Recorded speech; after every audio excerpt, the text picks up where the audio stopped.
Yes, so each star's in their own right. She's a classically trained pianist turned pop star, and he's the best-selling classical artist in the country ever. At next month's Classic Brit Awards, which will be screened on ITV1, she will be presenting the competition while he will be facing the competition. But today, both presenter and nominee are here together to tell us all about it. Please welcome Russell Watson and Myleene Klass.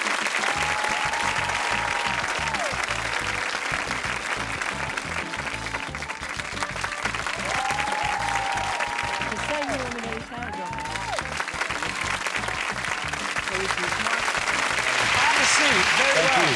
So, yes, this is Classic Brits coming up. Yes, I think I'm presenting an award, actually, one of them. Yeah, but you're holding the whole thing together. So you've done it before. This is sort of Myleene Klass show, isn't it? This is the 5th year. Very, very excited, yeah. I get my mum and dad, they come down. What's going to be spectacular about it this year?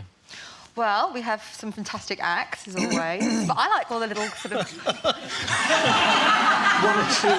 one or two fantastic acts. Yeah. Very good. And he's up for an award, this one, as well. He is, but he got a Lifetime Achievement Award for John Williams' film composer. John Williams, those who aren't familiar with his work, he wrote Star Wars, E.T., which, I mean, is just incredible. Schindler's List. Schindler's List. Beautiful piece. Jaws, which was, I suppose, consists of 2 notes, but the clever 2 notes. So he deserves the award. And Russell, you're nominated for what? Classic FM Album of the Year. This is my first nomination for 10 years, so I'm ever so thrilled.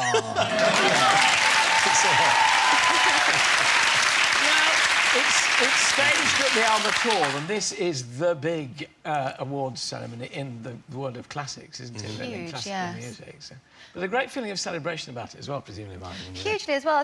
I think classical music's got this stigma attached to it for, I suppose, being a little bit stuffy and all these rules and regulations, but, you know, it's the granddaddy of the music world. This is where all the music comes from, and it's just really lovely. Everyone lets their hair down, and I like all the things that go on behind the scenes, too. Last year, I learnt my lesson, but last year, the Duchess of Cornwall asked to borrow my dressing room, and I hadn't tidied it up.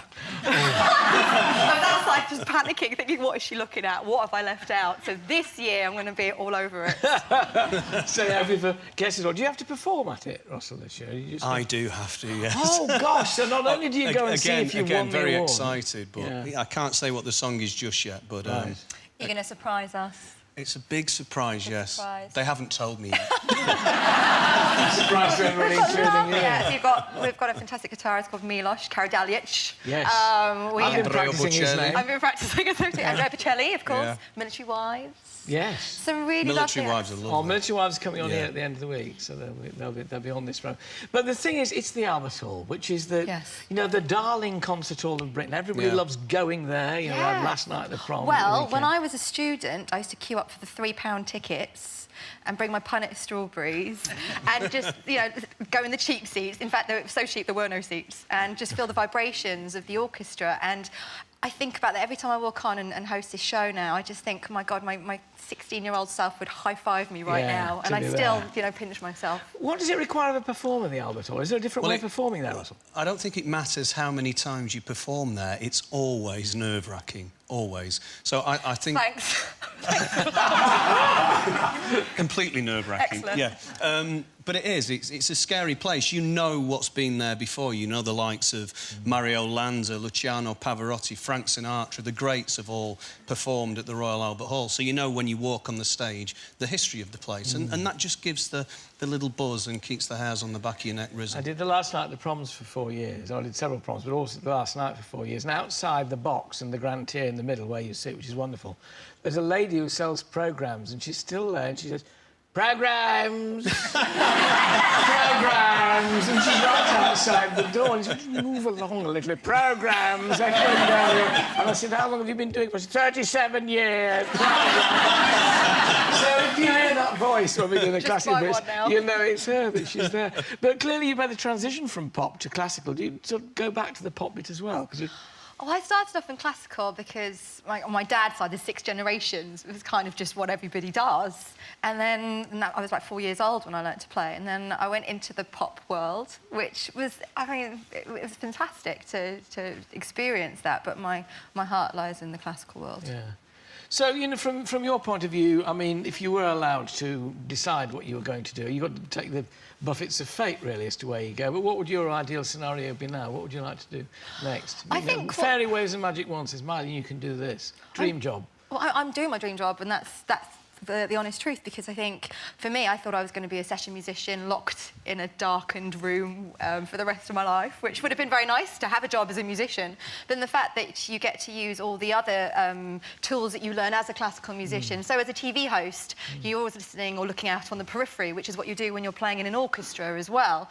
Or maybe you just get used to hearing other voices in your head, I don't know. But you use all the other tools that are taught to you at college, and now, you know, you learn to be more creative and expand, and that can go into clothing, and that can go into beauty, that can go into anything. Yeah. And Russell, you're carrying on, more albums to come, presumably. Yeah, well, we're continuing promoting the Anthems album through to the end of the year, and then I'm not sure what I'm going to do with the next one, but I feel like kind of dropping back towards the same repertoire as the first record, The Voice. You know, a combination of classical and maybe the crossover. We'll be happy repertoire. with you, whatever you do. Myleene and Russell, you're going to go over and perform for us now, so I'll let you slide over there.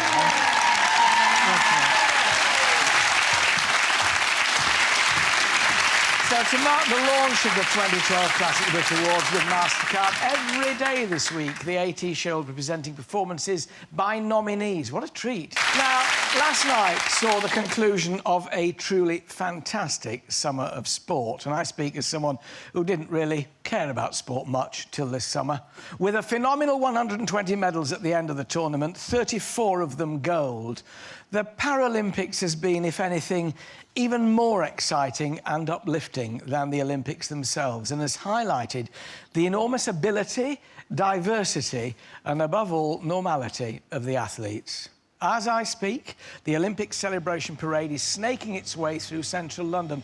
They started at Mansion House and are making their way to the Mall, watched by over 1 million people on London's crowded pavements. 700 athletes are travelling on these floats, and it will come as no surprise that this parade is every bit as enthusiastically supported as the Games themselves. What a sight. We'll never forget this year, will we? But it's not just in sport that there are Paralympic champions, and today we're going to meet some others who are achieving outstanding results in their chosen field. First, a man who is the first ever single-handed pianist to graduate from the Royal College of Music. Please welcome Nicholas McCarthy.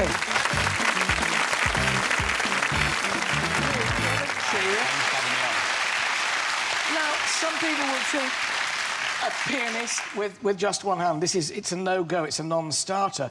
You're the first one to go there, but clearly music has been written for single-handed pianists. Absolutely. I mean, it's not the first career choice one would think when you have one hand, but yeah, I mean, there's lots of left-hand alone repertoire written just specifically for the one hand, which is great for me. But you must have had to be ferociously determined. Lots of people presumably try to discourage you. I think determination's kind of inbuilt into people. I think if you want something, it's very clear that you're going to go and get it. So, yeah, I think I had a good support network around with my family and friends, and, yeah, I just went for it. And you were at the closing ceremony of the Paralympics last night? I was, fresh from the closing ceremony. So, I mean, the atmosphere must have been astonishing in that arena. It was absolutely amazing. And also, I think now it's going to dwarf any other gig that I do now. It's going to be, you know, Royal Albert Hall's going to be tiny compared to the Paralympic Stadium. So it was just wonderful. You can't, obviously, do Grieg's Piano Concerto or Tchaikovsky's Piano Concerto, but is there a wealth, then, of repertoire for the left hand? Absolutely. I mean, I've been concentrating on left-hand alone repertoire since I was 17, solidly, and I've only covered about 1/3 of it. So you can imagine how much, you know, is available. What does the future hold? I mean, you know, as far as you're concerned, this is a career in music now. Absolutely. I mean, I've been performing since 2010 all over, and I've got my local concert in Fairfield Halls in Croydon on the 13th. That's this Thursday at 8 p.m, which I can't wait for. And, yeah, lots of other things coming up, South Africa in March and things, so... Brilliant.